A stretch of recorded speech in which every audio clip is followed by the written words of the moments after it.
The woman accidentally discovered that her husband sneaks into the kitchen every night. At first, she just thought he was going there to drink water, but that day, she unexpectedly noticed a fresh hickey on her husband's neck, just as she was about to ask. The maid walked out with a plate of fresh fruit, and her husband told her that the red marks on his neck were mosquito bites. After saying that, he thoughtfully came over to check if she had been bitten. She didn't believe what her husband said at all, because the maid's gaze at her clearly made her feel like a fool. There was definitely something they were hiding from her. However, before she could think more about it, she heard a cat meowing from the living room when she rushed over. The cat they had raised for 3 years was already dead. The maid, looking panicked, told her that the cat had just eaten some chocolate, which caused food poisoning. But then she suddenly remembered something terrible. In the morning, when the maid brought her medicine, she accidentally knocked over the bowl.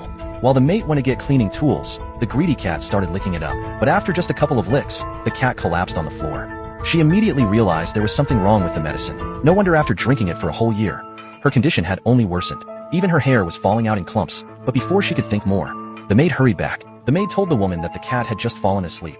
It was because there was a sedative in her medicine. After saying that, she handed the cat over to the woman. The woman checked, and sure enough, the cat was still alive. Only then did her heart settle down. But little did she know, the cat still couldn't escape death. This also reinforced his suspicion.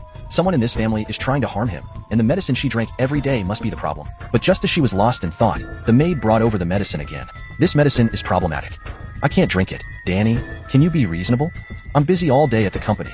And when I come home, I not only have to take care of the child, but also your emotions. Ever since you got sick, you've been so paranoid. Jan is the one you insisted on keeping. She's been working in this house for 8 years. Do you really think it's reasonable to suspect her now? Seeing her husband speak so sincerely, she really started to think that maybe she was being too suspicious. She ended up trusting her husband and drank the medicine in one gulp. But just as she completely let her guard down, she saw something unbelievable. The maid was wearing her clothes and was telling her daughter to call her mom. She furiously questioned the maid about what was going on, but unexpectedly, the maid's usual meek demeanor vanished, and it seemed like she didn't even care about her anymore. She then realized that the person trying to harm her was likely the maid. So she warned the maid that she and her husband had 3 children, and even if she was harmed, the maid could never take her place. But what the maid said next almost scared her to death.